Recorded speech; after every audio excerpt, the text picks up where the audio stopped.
So while at work, you might not always get some meaningful tasks to do, but it is up to you to give meaning to whatever work or task that you are assigned.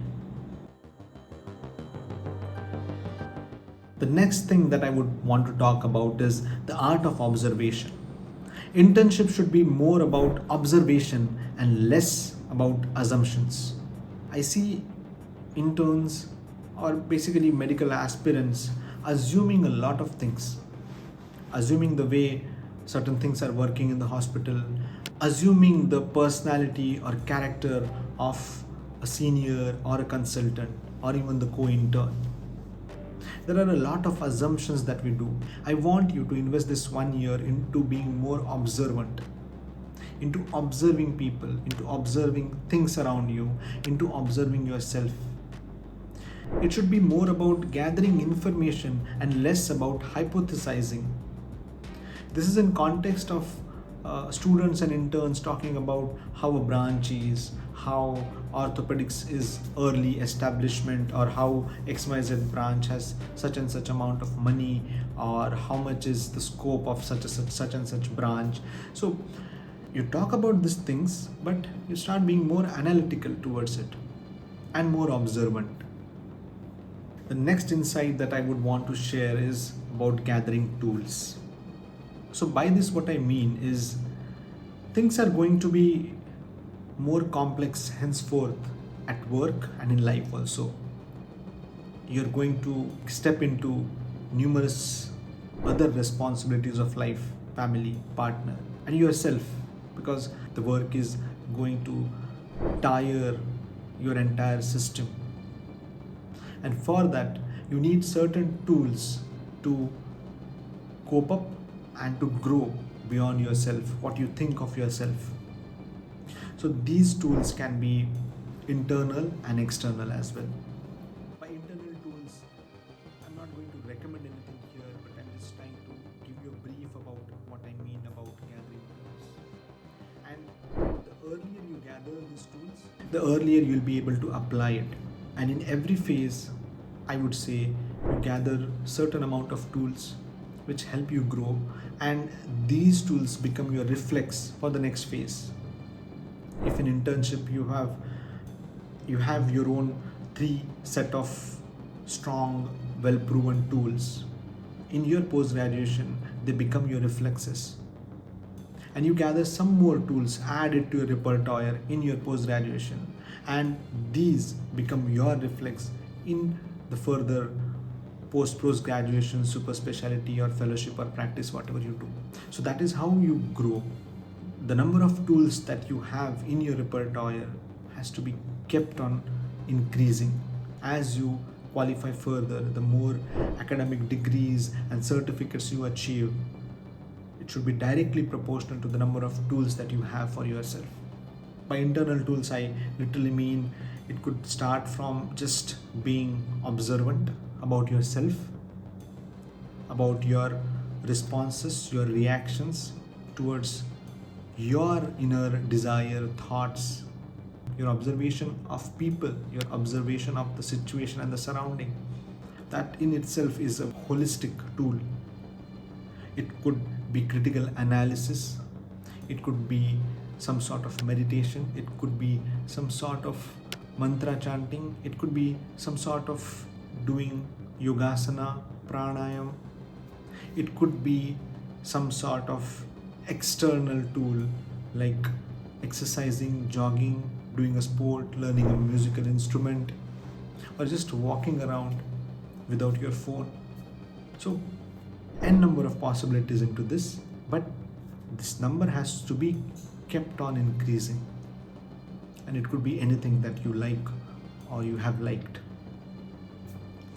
That should be one of the prime focus, kind of a benchmark to achieve as you grow through your qualifications.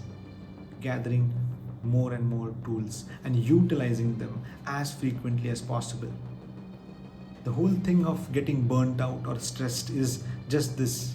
Your problem or your situation becomes bigger than who you are as a person.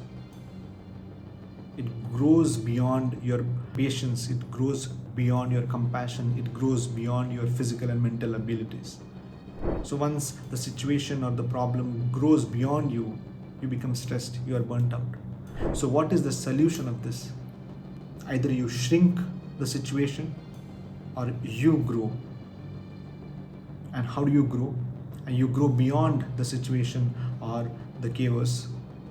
And how do you grow? You grow by gathering more and more tools, self-tested, reproducible, efficient tools.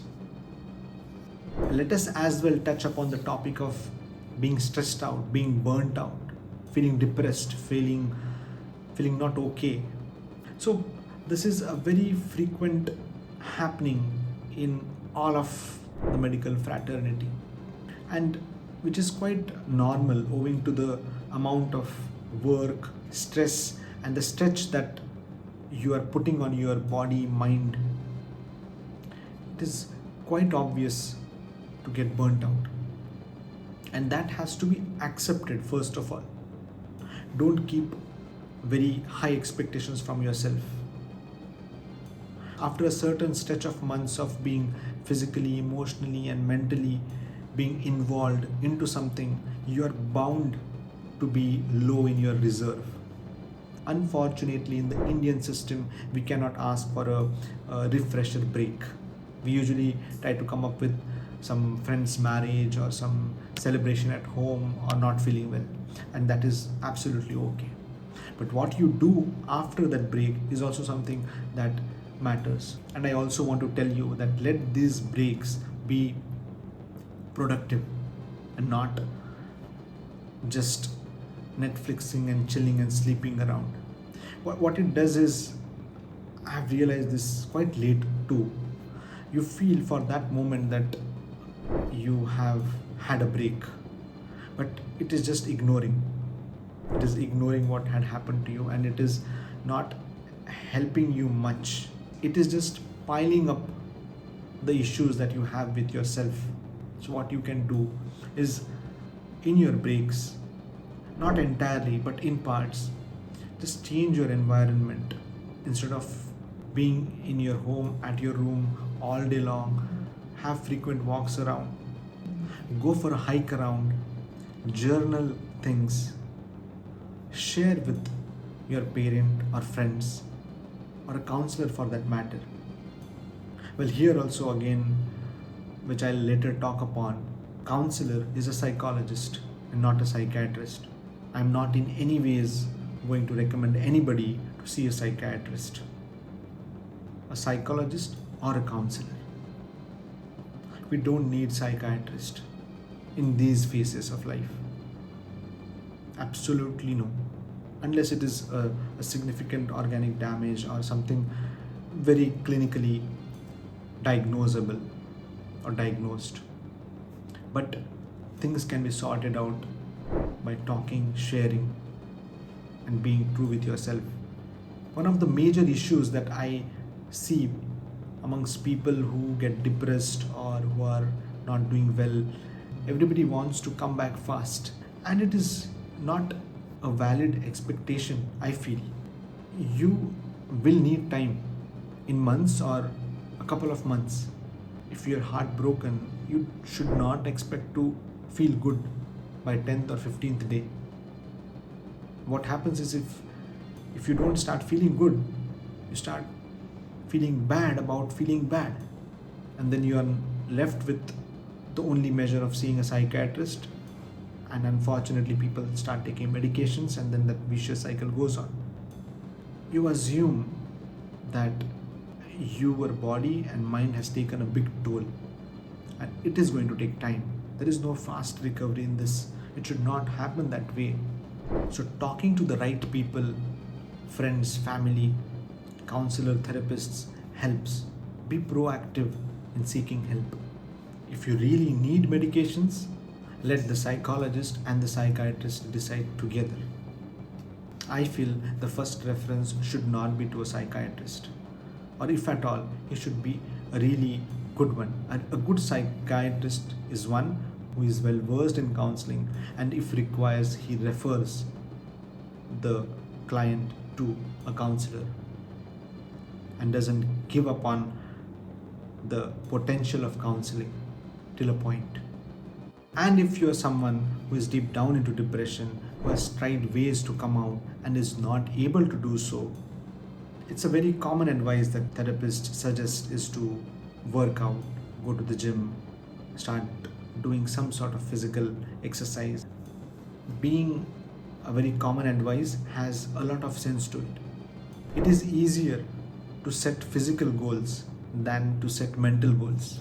For example, if suppose I decide to be more focused on my work, and in my bad phase I won't be able to do that, and just because I'm not able to do that, I start feeling more bad and more worse about myself. So achieving mental goals is more difficult. But if you decide to go one lap around the college or hospital ground, it is a physical goal, and you know where you might stop, where you have succeeded, and how much is left. So the physical goals are easier to deal with. And once you achieve them, that gratification is instant.